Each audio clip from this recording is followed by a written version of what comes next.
la iridología se trata no de las infecciones frecuentes, sino de las infecciones que necesitan mayor estudio, mayor investigación, mayor profundidad. El día de hoy vamos a ver mediastinitis, y mediastinitis es una infección poco rara, pero que no es muy frecuente, pero podría ser sumamente peligrosa, con una altísima mortalidad. Por eso es importante, ¿no? Como ustedes verán, la mayoría de cuadros que vemos no son muy frecuentes, pero sí tienen una altísima mortalidad o son importantes porque por la dificultad de su diagnóstico y todo eso. Entonces,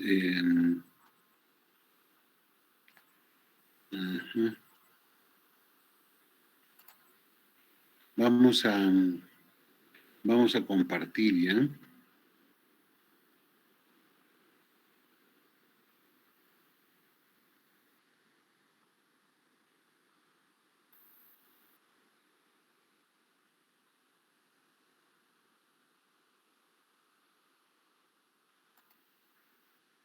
Estamos compartiendo.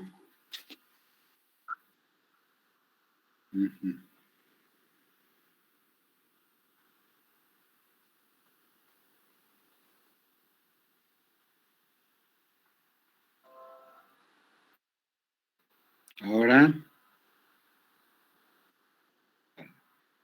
Perfecto.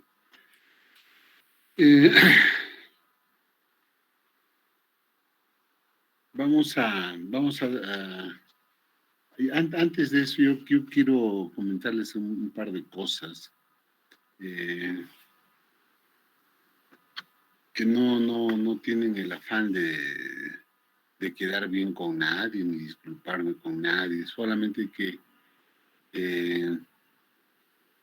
me encuentro un poco preocupado porque el hecho del tiempo que hemos estado en clases virtuales, aparentemente el aprovechamiento de ustedes no ha sido pues el esperado, ¿no? Y veo vacíos sumamente grandes, sumamente grandes. Entonces no es nada bueno para ustedes. Como yo les menciono muchas veces a los alumnos, no es que yo me molesto o reniego porque están haciendo las cosas mal y me van a perjudicar. No es así, jóvenes. De a mí me van a pagar mi sueldo, sepan ustedes o no sepan. No es que me van a perjudicar si no estudian o no saben. Los que se perjudican son ustedes. Y esta promoción es especial porque ha estado el tiempo clave, con materias claves en este tiempo de pandemia. Y nosotros pensamos que teniendo una buena nota, porque di un buen examen, si es que lo di con grupo, con mis familiares, y me corrigieron todo a la brevedad posible, y encontré la forma de vía virtual tener muy buena nota. Eso es muy bueno para mi carrera. Y créanme que es completamente lo contrario. No es porque yo no creo que puedan sacar buenas notas, yo creo que sí. Yo creo que pueden tener buenas notas. Nuestra facultad tiene una particularidad. Los ingresantes a nuestra facultad, por lo menos los ingresantes por la vía correcta, son ingresantes con un altísimo puntaje. Eso significa que son estudiantes por encima del promedio, que no son estudiantes del montón, son por encima del promedio. Y eso hace que uno pueda pensar que pueden ser buenos profesionales, buenos médicos, ¿no? Sin embargo, veo algunas cosas que realmente me asombran. Parecería que este tiempo, estos 2 años que han pasado, 2 años, tal vez un poco más, no se han dedicado a acumular conocimientos, a investigar, a saber, sino la mayoría, no puedo generalizar, pero un número importante de ustedes no ha aprovechado académicamente. Entonces se ven vacíos terribles, terribles que hacen pensar muchas cosas y dejan mucho que desear, mucho. Y no es que yo me pongo pesado y qué te importa, qué le importará a este viejo si yo sé o no sé. El problema es que ustedes son estudiantes de la universidad donde no solo yo, sino todo un equipo de gente trabaja para formar la mejor calidad de médicos posibles. Sin embargo, desde hace mucho tiempo, ya el lugar de los médicos formados en nuestra facultad a nivel nacional no es el mejor, ni mucho menos. Como ustedes han visto en los exámenes del ENAM, el lugar en que nosotros nos ubicamos es bastante lejano, ¿no? No está en un lugar expectante, es más bien entre los últimos, ¿no? Y de eso habla de una muy mala formación. Y la formación pues está a cargo de nosotros los profesores.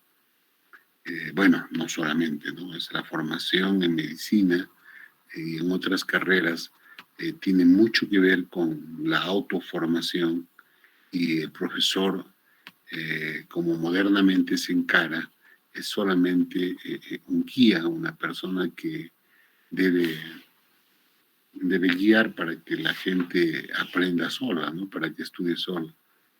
Entonces, en ese contexto, en esa forma de ver las cosas, cualquiera podría pensar que, bueno, las clases virtuales son un mecanismo excelente, pero el resultado que yo estoy viendo ahora es realmente decepcionante.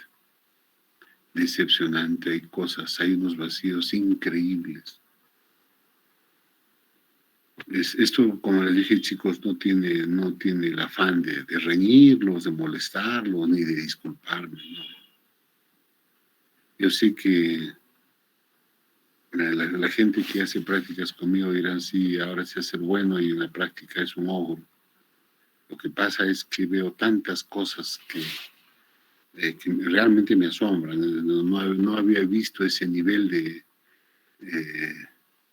de falta de conocimiento desde hace muchísimo tiempo. Entonces realmente muchas veces me sacan de mis casillas, ¿no? Pero todo esto, chicos, que les digo, tiene solución. Todo eso se puede arreglar. La idea es que solamente ustedes tomen conciencia de su nivel, de lo que ha pasado, y traten de modificarlo, o deben modificarlo, de todas maneras, porque así, chicos, los únicos que van a salir perjudicados son ustedes. Y lo más probable es que sigan aprobando y puedan recibirse y saquen sus títulos. Pero estamos en una época, en una época de la vida en que en todo y para todo, la competencia es grande. Este mundo es sumamente competitivo. Ahora van a buscar un trabajo y van a competir con gente que tiene otro nivel. La única forma de poder estar a ese nivel, al mismo nivel que los demás, es reforzando nuestros conocimientos, reforzando nuestra educación. Por eso estoy preocupado, chicos. Desgraciadamente a ustedes les ha tocado materias claves. No sé si han llevado en Boca Virtual todas, pero la semiología, la fisiopatología, la farmacología, son pilares fundamentales en la formación de un médico, fundamentales, porque con eso se puede profundizar respecto a lo que estamos buscando en un paciente, llámese buscando un cuadro nosológico, un diagnóstico, y hacer un buen diagnóstico es clave para poder hacer un buen tratamiento y tener éxito en lo que es nuestro trabajo, ¿no? En lo que va a ser el trabajo de ustedes, en lo que es el trabajo de los médicos, porque si no va a ser tremendamente frustrante, no solo para ustedes. Desgraciadamente, yo lo repito una y otra vez, en nuestra carrera, en nuestra profesión, no hay posibilidades de subsanar muchas veces los errores, porque muchos, un buen número de nuestros errores significan una muerte. Una vez muerto el paciente, no hay forma de revivirlo. Ya no hay forma de arreglar tu error, de resarcir tu falta de pericia. Pues hay que formarse lo mejor posible. Y en eso tiene que comprometerse cada uno.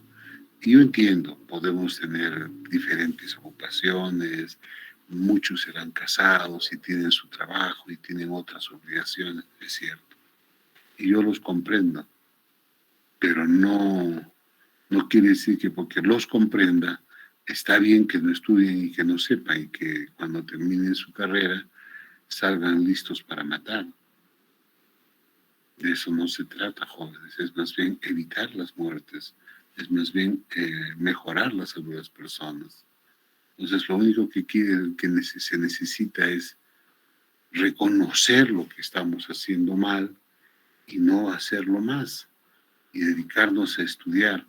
Y como muchas veces lo han debido escuchar algunos de mis personas, a esta altura del siglo, el conocimiento se obtiene con apretar un par de teclas, solamente hay que querer saberlo. El problema es que no, está ahí la información, cualquier rato lo leo, todas las cosas, nunca alcance el tiempo para saber todo lo que tenemos que saber. Entonces, postergar las cosas es lo peor que pueden hacer. Tiene que ser es más bien cuanto antes. Cada cosa que desconozcan, búsquenlo y léanlo. Y vuelvan a leer y repásenlo, porque la memoria es frágil. Nos olvidamos con una gran facilidad las cosas. Entonces, es la única forma de adquirir conocimientos. De nada sirve aprender, por ejemplo, como algunos alumnos ya se los he mencionado, de nada sirve saber yo, por ejemplo, qué sé yo, un nombre X, por decir carvedilol. ¿Qué es carvedilol? Entonces, de nada sirve que yo sepa decir carvedilol, si no sé de qué estoy hablando. ¿Para qué me sirve? ¿Cómo lo voy a usar? ¿De dónde lo voy a sacar? ¿Cómo lo voy a recetar? ¿En qué miligramos? ¿Cuánto? ¿A quiénes y a quiénes no? De nada sirve. De nada sirve. Por eso hay que saber cada cosa que uno menciona, que uno habla. La idea no es quedar bien, no es cuestión de repetir como loritos. La idea es saber lo que estamos haciendo. Vamos a empezar nuestra clase, si no nos va a alcanzar el tiempo. Sin embargo, esta clase es bastante corta y esperando que algunos estén deprimidos por la pérdida de hoy día, pero como nosotros no somos futbolistas, sino somos estudiantes de medicina, vamos a hacer medicina ahora. Mediastinitis, como ustedes lo entenderán fácilmente, significa inflamación del mediastino, ¿no? Y esta inflamación puede ocurrir en forma aguda, en forma crónica, de todo lo que está dentro del mediastino. Generalmente esta inflamación se produce por una infección y puede involucrar a todos los tejidos retroesternales, profundos, las fascias mediastínicas, etc. Para eso hay que un poco a ubicarnos de qué estamos hablando. La, la mediastinitis aguda, generalmente severa, o la mediastinitis crónica, que no lo es tanto, generalmente es secundaria a una infección que va a comprometer el tejido conectivo que está dentro de la cavidad torácica media, o sea, del mediastino. Y esto podría podría incluir a otras patologías como abscesos o unas infecciones que es causada por muchas bacterias, por muchos microbios y que está difundida por varias partes, ¿no? Sin embargo, ya les decía, la mediastinitis es un cuadro de una incidencia baja en general, de 0.4 al 5%, pero tiene una mortalidad bastante considerable, que puede llegar hasta ser cercana a la mitad, al 50% de los pacientes que tienen mediastinitis. Imagínense una enfermedad que la mitad de los que la contraen se mueran. Es sumamente grave. Entonces, por eso tenemos que tener idea de qué se trata y qué debemos hacer. Vamos a recordar un poco lo que es el mediastino. Y el mediastino tiene límites claros. Por la parte baja tenemos el diafragma. Y en la parte alta tenemos la abertura superior del tórax, ¿no? Por delante tenemos el esternón. Por detrás tenemos la columna vertebral. Y a los costados tenemos la pleura parietal. Al medio está entonces el mediastino. Sin embargo, dependiendo de qué parte del mediastino se afecta, puede cambiar en su importancia, en su trascendencia, en la clínica y en el manejo también. Entonces, el mediastino se subdivide o se divide en mediastino superior, mediastino posterior, mediastino anterior y mediastino medio. Todo lo que está dentro del mediastino son el corazón, los grandes vasos, el esófago, la tráquea, los bronquios principales, el nervio neumogástrico, el nervio frénico, restos del timo, el conducto torácico, tejido celular subcutáneo y algunos ganglios. Sin embargo, vamos a seguir aclarando un poco sobre la ubicación, porque si no, no se entiende y no sabemos qué hacer en el momento preciso. De acuerdo a un plano cefalocaudal, hay unos límites, hablamos de que por arriba está el vértice torácico, la apertura del tórax, por debajo el diafragma, y les decía que el mediastino se subdivide o se divide en mediastino superior, mediastino anterior, mediastino medio y mediastino posterior. El mediastino superior está localizado empezando desde arriba, desde el vértice torácico, hasta una línea que une el borde del manubrio esternal y el borde inferior de la cuarta vértebra dorsal. Hacemos una línea imaginaria y de eso hasta el vértice torácico es el mediastino superior. El mediastino anterior, para no complicar las cosas, está entre el esternón y el pericardio. El mediastino medio entre las dos membranas del pericardio, la parietal y la visceral, y el mediastino posterior entre la hoja posterior del pericardio y las vértebras dorsales. Eso es el mediastino, y la inflamación, la infección de eso es la mediastinitis, ¿no?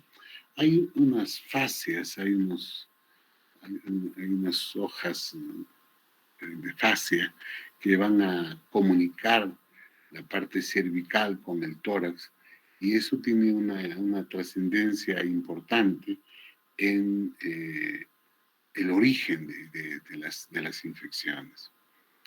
Tenemos la fascia cervical superficial que rodea completamente el cuello, la fascia cervical media que tiene 3 hojas, una externa, una intermedia y una visceral, y la fascia cervical profunda que tiene 2 hojas, la hoja alar y la hoja prevertebral.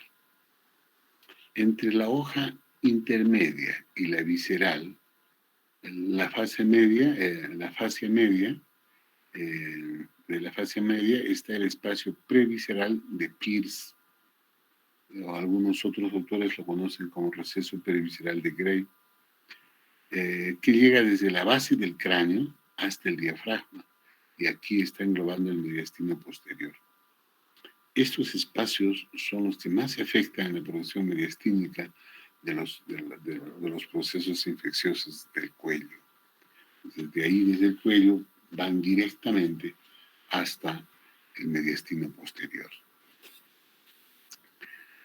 Que no son los únicos, luego vamos a ver otros.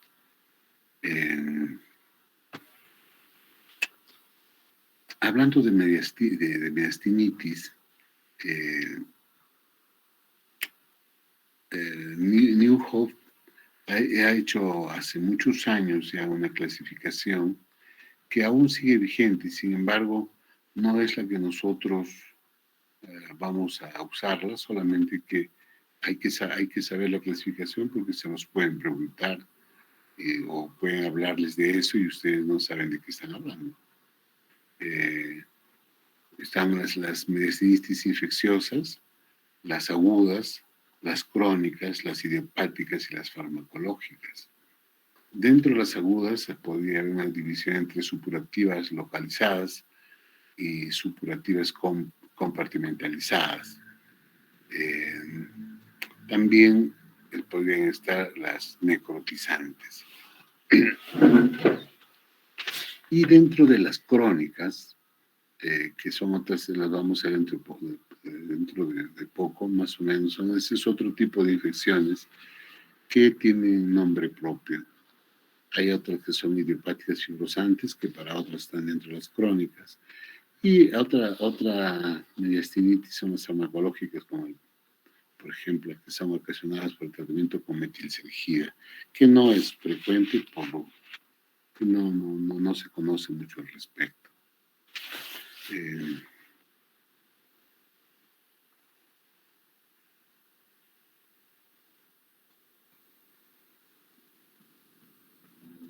Vamos a dividir nosotros esta exposición básicamente en dos grupos, las mediastinitis agudas y las mediastinitis crónicas.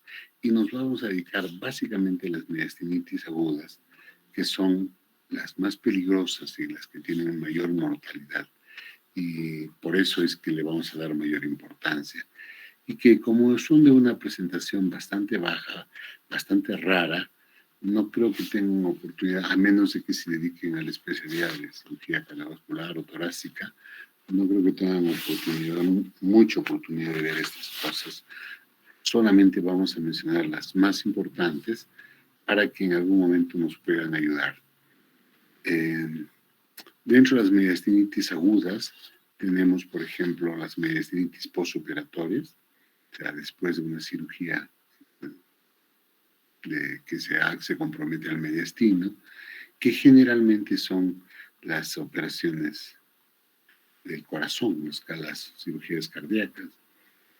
Y otro tipo de mediastinitis son cuando se producen algunos tratamientos y se produce una iatrogenia, cuando por alguna razón se produce una perforación del esófago.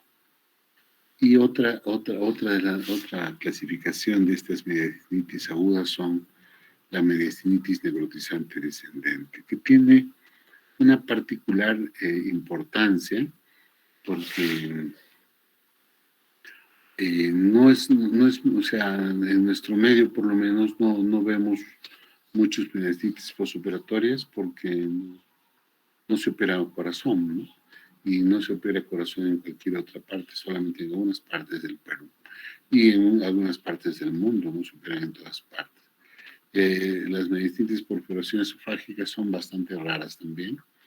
Las mediastinitis necrotizantes también son raras, pero eso sí es importante porque por una pequeña infección, un absceso dental, por ejemplo, puede producirse una mediastinitis. Uno ni siquiera podría pensar, si no conoce esto, cómo un absceso por tratamiento de un diente se va a ir al mediastino, ¿no? Y puede poner en riesgo nuestra vida. Algo sobre la mediastinitis postoperatoria. Les decía que la postquirúrgica es generalmente después de hacer una esternotomía. ¿Y qué es una esternotomía? La esternotomía es hacer un corte en el esternón. Y las operaciones del corazón a cielo abierto necesitan hacer una esternotomía. O sea, el esternón está en la parte que todos conocemos donde está, en la parte anterior del tórax, se corta a la mitad del esternón y se abre el tórax y se expone el corazón o los pulmones o lo que se quiera operar, y ahí se trabaja y luego se cierra con un material metálico especial, parece un alambre simple, y el tórax sigue igual. Esto últimamente ha cambiado algunas cosas. Ya no se opera con tanta frecuencia. En cirugía cardíaca, el infarto agudo de miocardio siempre ha sido una causa muy importante dentro de la patología cardiovascular.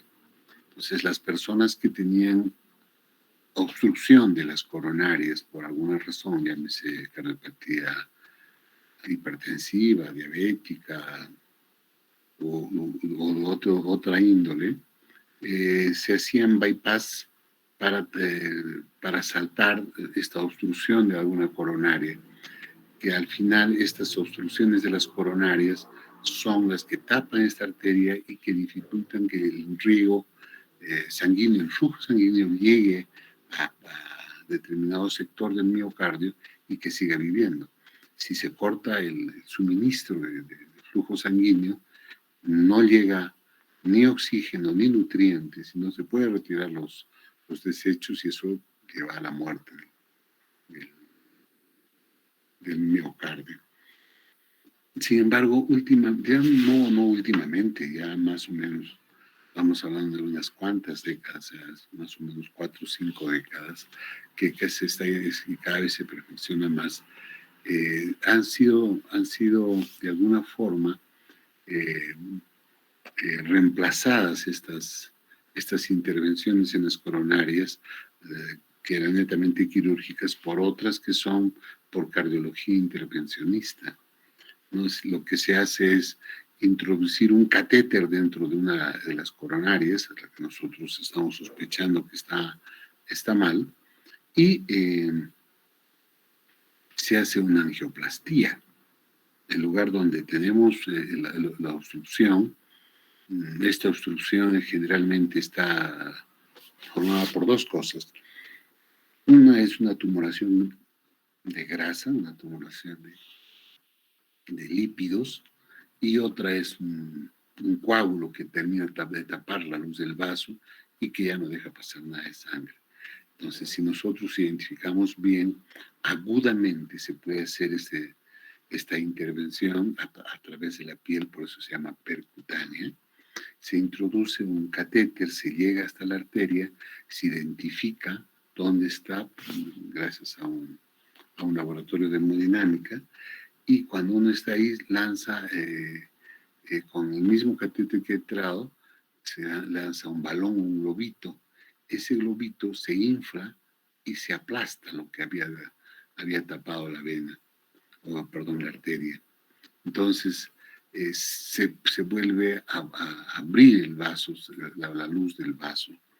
Y para que eso no se vuelva a tapar, se pone una endoprótesis vascular que se llama stent. Entonces, eso ha cambiado mucho la historia de las cirugías de este tipo de revascularización. Entonces ya no se llega a operar, las complicaciones ya no son las que se tenían en aquel tiempo, pero aún se operan y aún se hacen estas cirugías, pero ya no en la magnitud de antes. Después de una esternotomía que generalmente se hacía no solamente para revascularizar, las esternotomías se hacen para tratamiento de cardiologías congénitas, para tratamiento de otras patologías del corazón, básicamente el miocardio.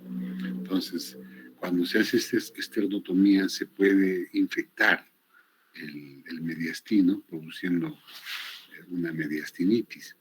Pero para hacer diagnóstico de este cuadro, de esa mediastinitis, se debe tener por lo menos uno de los siguientes criterios. Uno es aislar un microorganismo del tejido mediastínico o del líquido que se está drenando del mediastino. Si se obtiene un microorganismo de allí, bueno, hay una infección, ¿no? O cuando hay evidencia intraoperatoria de inflamación mediastínica, cuando uno está operando, cuando está en medio de cirugía, ve que el mediastino está completamente inflamado y probablemente esta inflamación es pues secundaria a una infección, ¿no? Muchas veces eso no se ve ni uno ni otro y lo único que tiene el paciente es un dolor torácico importante, fiebre superior a 38 grados. Sin embargo, hay una inestabilidad external con un drenaje purulento. Entonces, si está habiendo un drenaje purulento, hay un piocito que está produciendo ahí adentro. Ese drenaje es una infección. Y el mediastino está sumamente ensanchado, está crecido por las secreciones. Eso se puede ver en una radiografía, en una tomografía. Estos criterios nos hacen diagnosticar, o por lo menos sospechar y luego comprobar una mediastinitis. En estas mediastinitis postoperatorias, el germen más frecuente que se ha encontrado son los estafilococos. Los estafilococos, básicamente los coagulas apositivos, que son un grupo de estafilococos, y dentro de estos, el estafilococo aureus.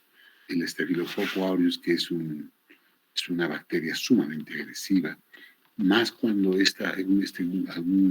una parte de estos estafilococo aureus son resistentes a la meticilina o meticilinos resistentes, que hace mucho más severa la infección y mucho más peligrosa y muchas veces mortal.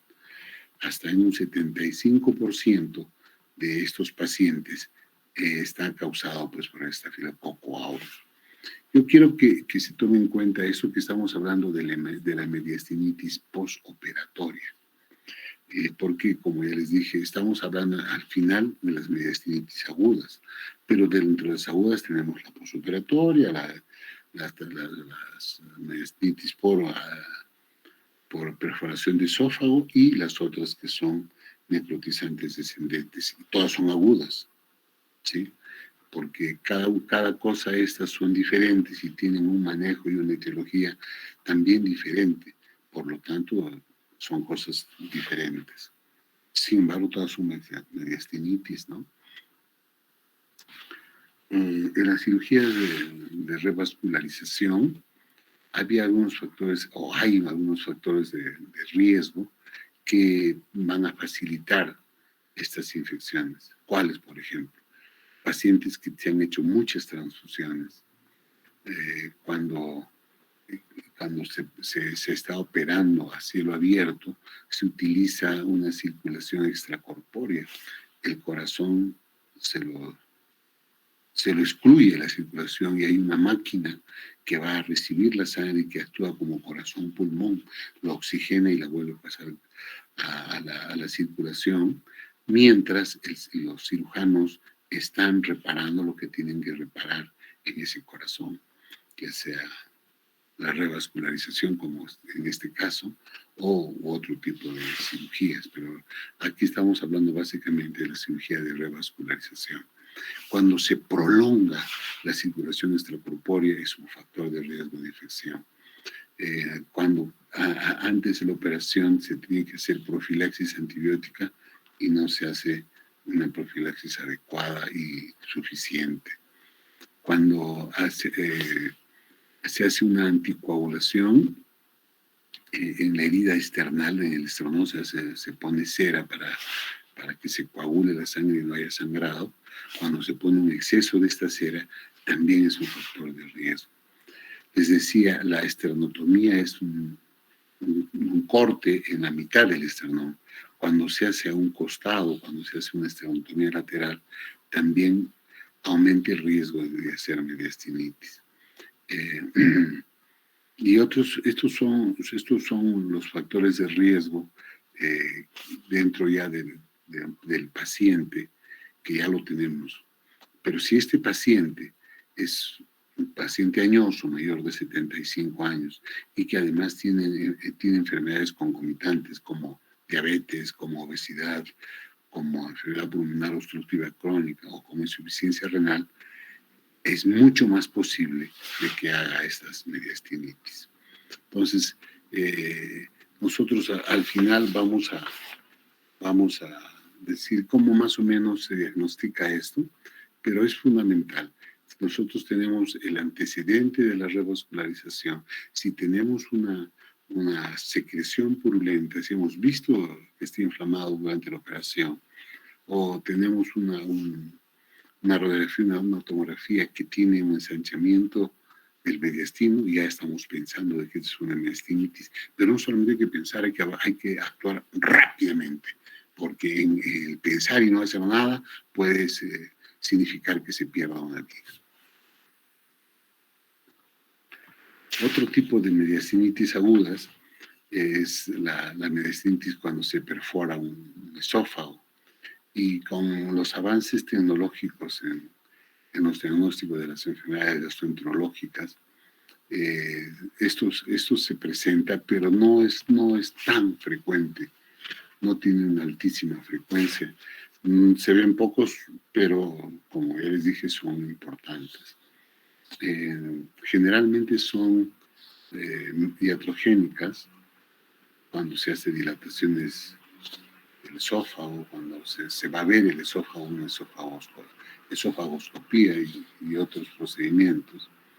Hay algunas perforaciones espontáneas también del esófago por un aumento de presión, cuando el paciente está vomitando mucho, cuando tiene un ataque de asma o durante un parto, puede perforarse espontáneamente el esófago. Y el esófago, que está, el contenido ácido que tiene ahí adentro, se va a verter al mediastino, y ahí va a producir una mediastinitis que luego se infecta y agrava el asunto, ¿no? La ingestión de un cuerpo extraño, sabemos que muchas personas, por inocencia, desconocimiento o por descuido, muchas veces ingieren cuerpos extraños que pueden producir una perforación del esófago, o un traumatismo cerrado o penetrante también que comprometa el esófago. O si uno, cuando después de una cirugía del esófago, ha habido una dehiscencia de la sutura y eso ha hecho una infección del divertículo después de una cirugía, ¿no?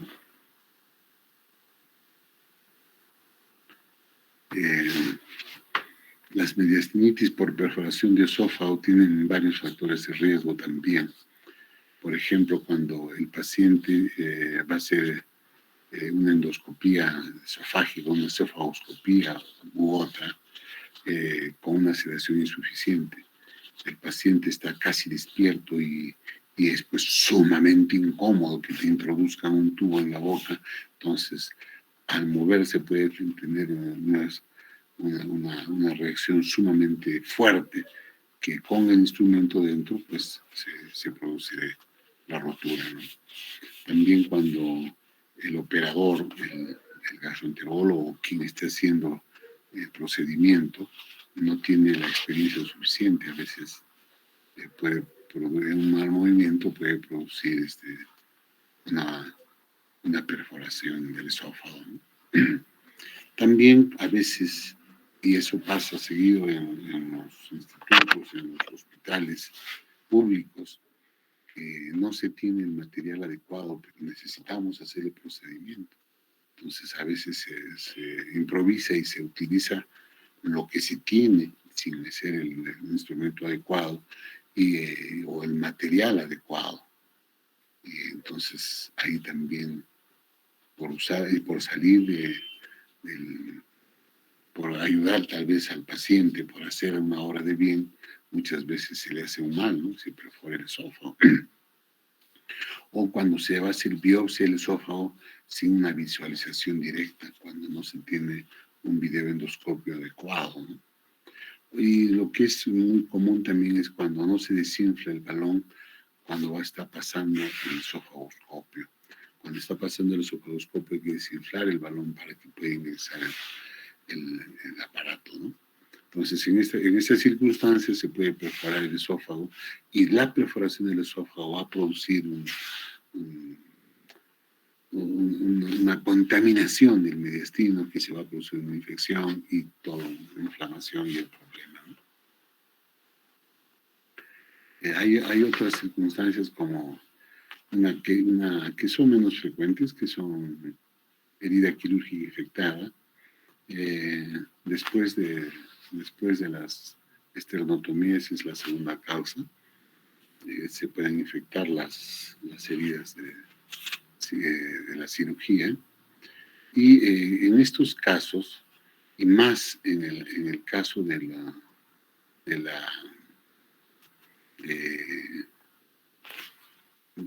esófago, del trauma de esófago y también de otras mediastinitis, el microorganismo que se ha encontrado más frecuentemente es el estreptococo beta hemolítico, hasta un 71.5%.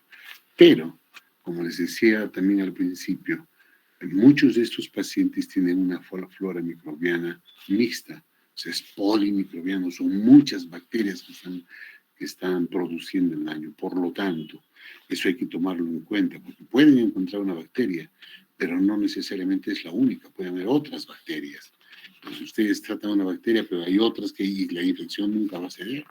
Entonces, eso hay que tenerlo en cuenta para hacer un tratamiento antibiótico de amplio espectro, con una mezcla de 2 o 3 antibióticos, y además el tratamiento quirúrgico de limpieza y de debridamiento oportuno para salvar la vida de los pacientes, ¿no?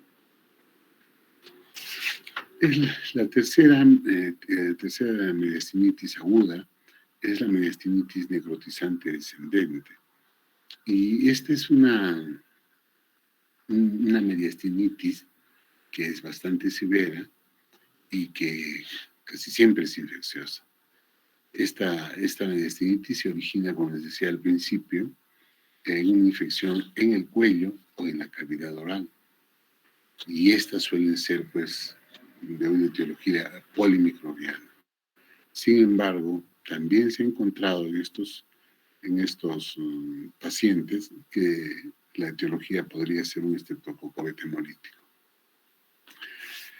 Cuando esta etiología es polimicrobiana y no se utilizan los antibióticos correctos en el momento preciso o la limpieza quirúrgica, se puede producir una necrosis del tejido grande, una necrosis extensa de todas las fases cervicales que puede afectar músculos, piel, ser todo un desastre, ¿no? Desde la boca o el cuello hasta el mediastino. Para esto hay también unos factores que condicionan, que facilitan esta infección del mediastino. Y aquí tenemos los abscesos retrofaringeos, los que están en la parte posterior de la faringe.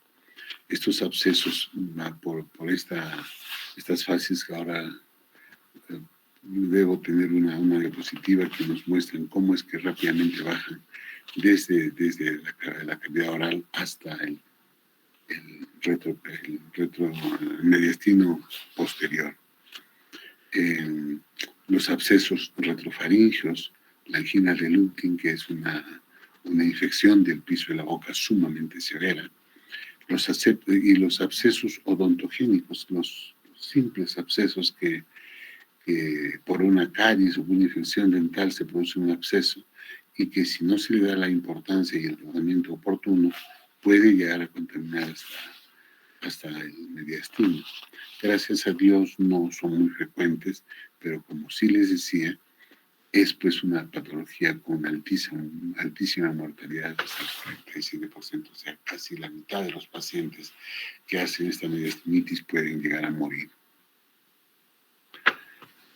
Entonces, para aclarar un poco cómo es que se produce esto, existe una comunicación entre el mediastino y la región del cuello y la boca por antecedentes embriológicos, ¿no? O sea, en la formación de nuestro organismo, embriológicamente hay una comunicación que se queda para siempre, como por ejemplo la fase cervical profunda.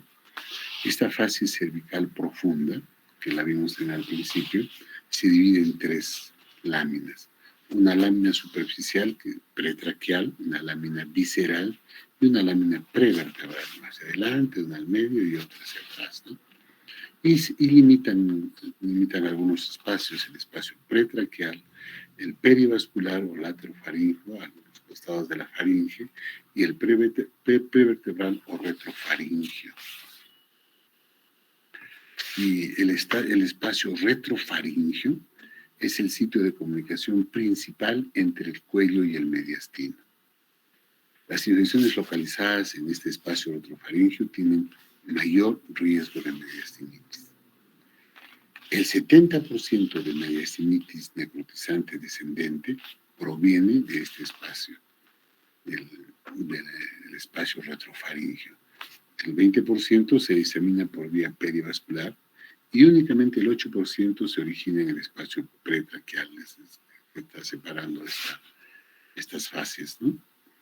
Los abscesos faringios se diseminan por el espacio retrofaríngeo e invaden el mediastino posterior.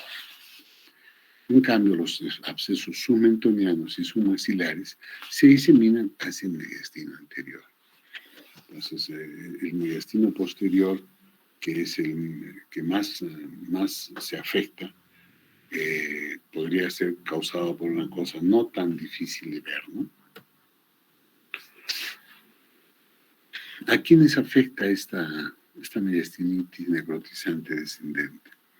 Afecta a adultos jóvenes, en una edad media de 36 años aproximadamente, afecta más a varones, y la principal causa son infecciones odontogénicas del segundo o el tercer molar inferior, en la parte posterior de la arcada inferior, ¿no? El segundo y el tercer molar. Esas son las causas que producen las infecciones odontogénicas, abscesos odontogénicos, y que se van a ir directamente hacia el mediastino posterior. Otra causa frecuente son los abscesos retrofaringios. Los abscesos peritonsulares que están alrededor de las amígdalas del cuello, la linfadenitis cervical.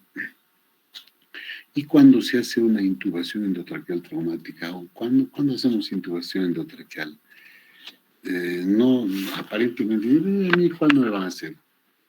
Lo que a cualquiera de nosotros es susceptible a que nos haga una intubación endotraqueal cuando nos operan.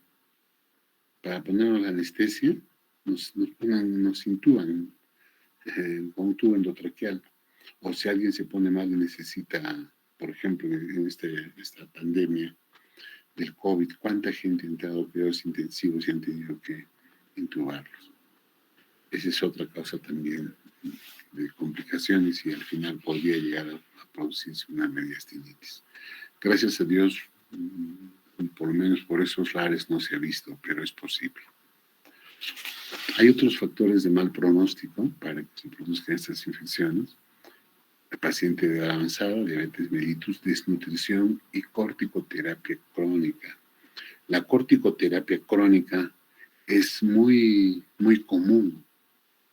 O sea, el corticoide es una droga que tiene unos efectos geniales. Te baja la inflamación, te baja las molestias, te mejora el ánimo. O sea, con una ampolla de corticoide te sientes bien. Entonces uno trata de repetir a cada rato eso. Y, por ejemplo, mucha gente tiene que ponerse otro tipo de inyecciones, pero el alivio no es tal como con los corticoides. El problema es que la corticoterapia crónica debe estar bien indicado. O sea, solamente lo debe indicar un especialista y debe ser seguido por este especialista sabiendo qué es lo que puede pasar. No solamente eso, o sea, otras enfermedades también podría pasar. Entonces, esta terapia crónica es un factor también de mal pronóstico de estas infecciones mediastínicas. ¿Cómo es que se produce esta mediastinitis? Ya lo veníamos diciendo. El mediastino se infecta por una flora microbiana variada y que da una mediastinitis sumamente aguda en su origen. El origen de esta patología es, ya dijimos, la primera causa son las infecciones odontogénicas, segundo o tercer molar del arcadio inferior, orofaringeas o cervicales. Estas infecciones pueden ser producidas por bacterias aerobias y anaerobias, porque en la boca tenemos una flora microbiana tanto aerobia como anaerobia. Y eso es sumamente importante tomar en cuenta, porque si nosotros sabemos que viene de esa parte del organismo la infección que está localizada en el mediastino, hay que hacer también una intervención pensando en gérmenes aerobios y anaerobios. Entonces hay que dar tratamiento para eso en el momento. Eso es muy importante. Sin embargo, la bacteria que se ha aislado con más frecuencia es el Streptococcus beta-hemolíticos y otros también, los peptococos y otros, la botella, bastantes otros gérmenes, pero o sea, son aerobios y anaerobios. Eso es lo importante. Hay unos estados de hipoxia celular, como los que tienen los diabéticos o los pacientes que tienen inmunodeficiencia.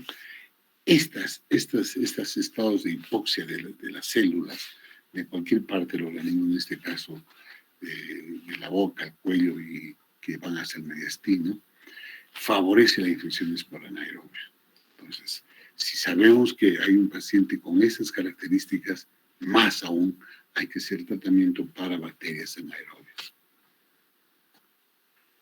Hay otros factores que permiten que la infección que está en la boca o en el cuello descienda pues hasta el mediastino posterior, ¿no? Como por ejemplo la gravedad. Estamos siempre en bipedestación, la gravedad es un factor natural que va a perjudicarnos los movimientos respiratorios, ¿no?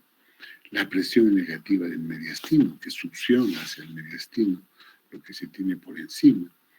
Todo eso favorece a que las infecciones orocervicales se diseminen hasta el mediastino.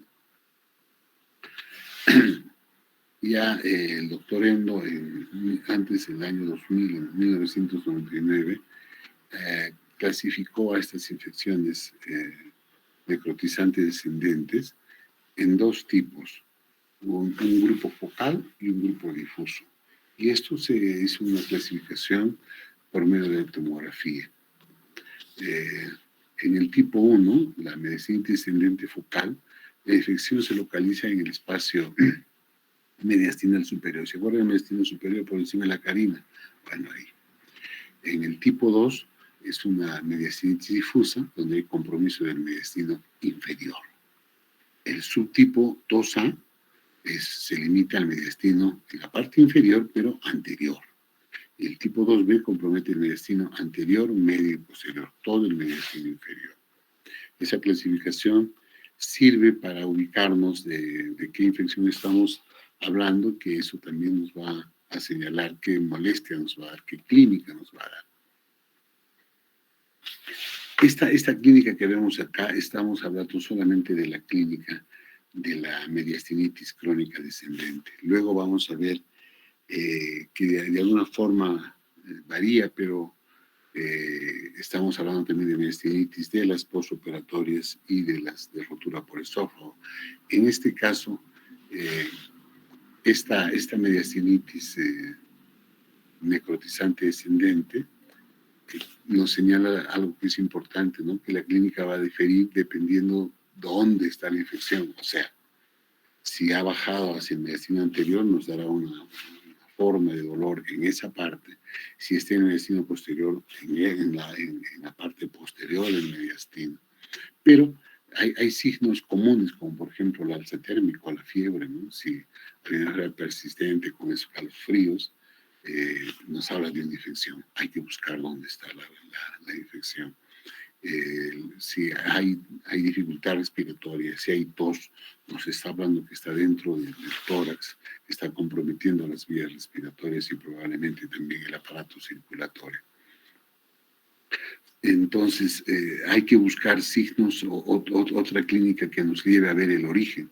Por ejemplo, si son pacientes que tenían un absceso cervical, el paciente puede haber tenido o tiende a tener disfagia o dinofagia o disfonía.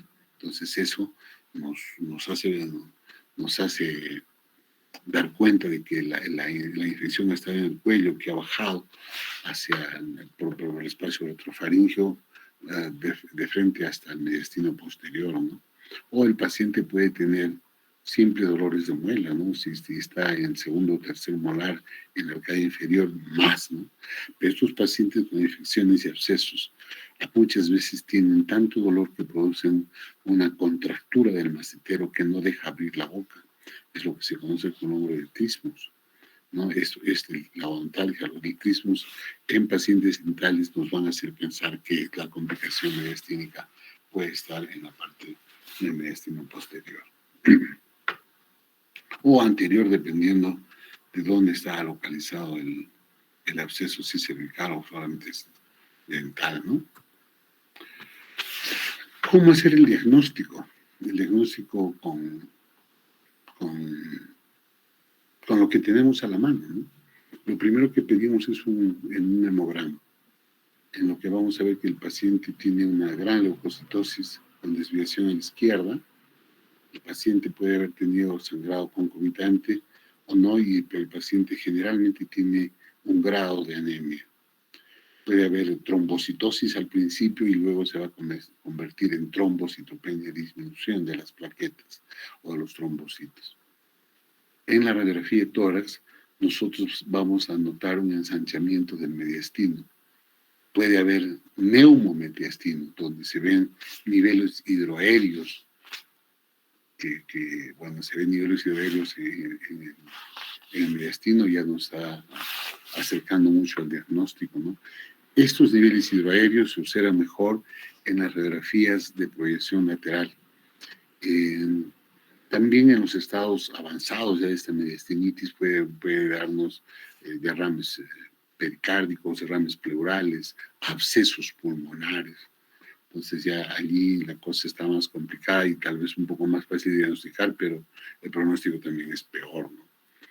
Sin embargo, el estudio de elección para hacer el diagnóstico de esta mediastinitis es la tomografía. Una tomografía de la base de cráneo, del cuello y del tórax con contraste.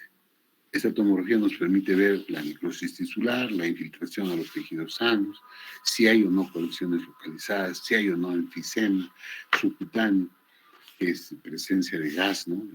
En tejidos del subcutáneo, si hay abscesos en el piso de la boca, como angina de Ludwig, en el cuello o el mediastino. O sea, la tomografía es un estudio fundamental. Y para el estudio etiológico, para saber cuál es el agente etiológico, cuál es la bacteria, el microbio causante de esto, son los cultivos bacteriológicos, ¿no? Pues siempre hay que tener en cuenta que pueden ser polimicrobianos.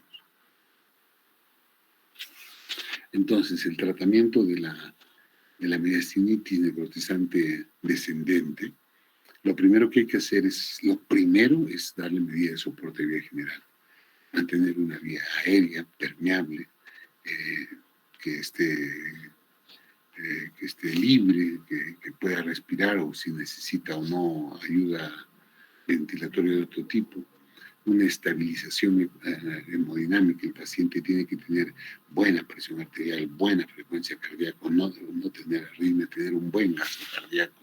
Entonces, con eso es lo primero que tenemos que hacer para que el paciente responda al tratamiento.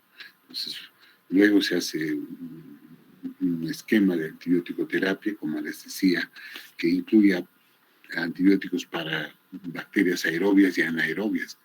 Y mientras la mejor forma en estos casos es hacer un cultivo con antibiograma, ¿no? Pero eso no es, pues, no es que yo lo pido ahora y media hora ya lo tengo, ¿no? Eso demora. Y si bien es cierto, esto ha mejorado un poco con los avances de la tecnología. Antes esperábamos 7 días para el diagnóstico de eso. Ahora no, ahora se puede ver más rápido, 3 días, o sea, incluso desde el primer día nos pueden dar resultados, avances de los resultados. Pero mientras tengamos nosotros el resultado de esto, se pueden usar algunos esquemas de antibióticos como por ejemplo piperacilina con tazobactam y vancomicina. O sea, por ejemplo, ese es un buen esquema que nos ve aerobios y anaerobios. O se pueden usar cefalosporinas como la ceftriaxona o la ceftazidina con clindamicina. Y la clindamicina nos está atacando a anaerobios. Eso para actuar empíricamente hasta ver el antibiograma. Si no responde al tratamiento, hay que pensar también que podría ser hongos y hay que utilizar tratamiento antimicótico. El drenaje quirúrgico tiene que ser amplio, complejo y urgente. No hay que esperar mucho tiempo.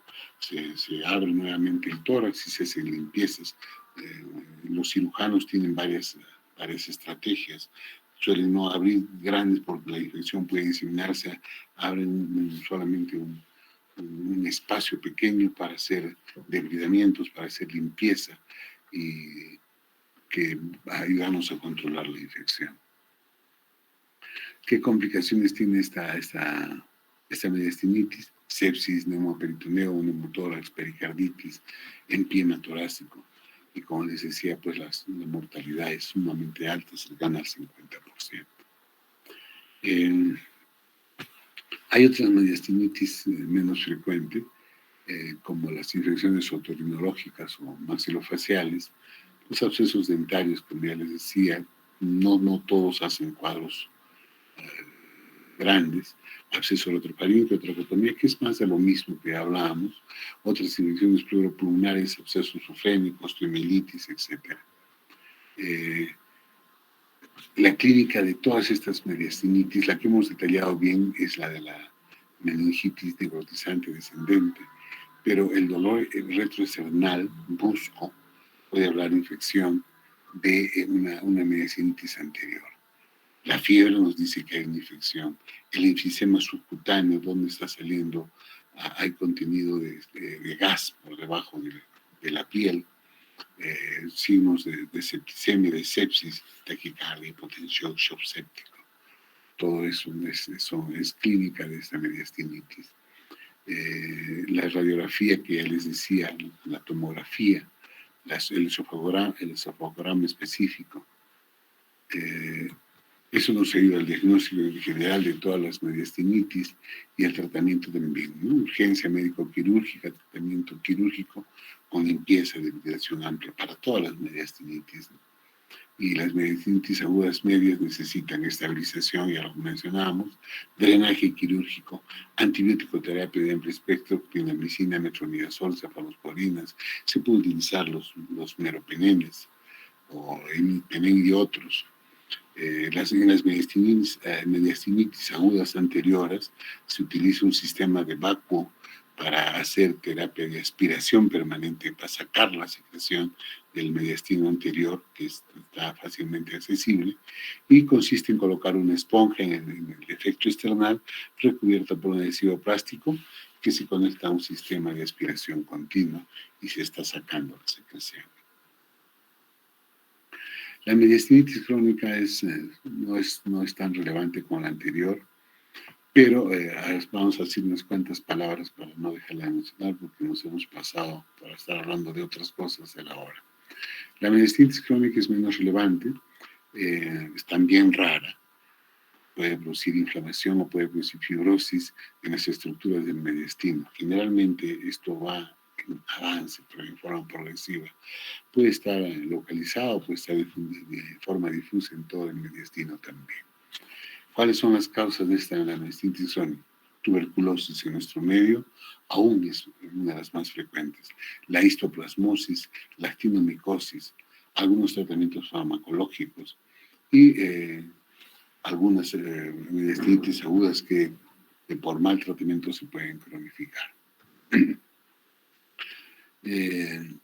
La clínica, el inicio de esta clínica es inespecífica, fiebre, febrícula, decaimiento, compromiso general, y hay compresión de algunas estructuras que nos puede dar el síndrome de la vena cava superior, puede haber hipertensión pulmonar, quilotoras, una afonía, una alteración en la emisión de la voz, disfagia, etc. Para el diagnóstico es lo mismo, unos rayos X, donde fue ensanchamiento de las estructuras de destino no específico, tomografía también, se debe sacar algunas biopsias para descartar el compromiso neoplásico.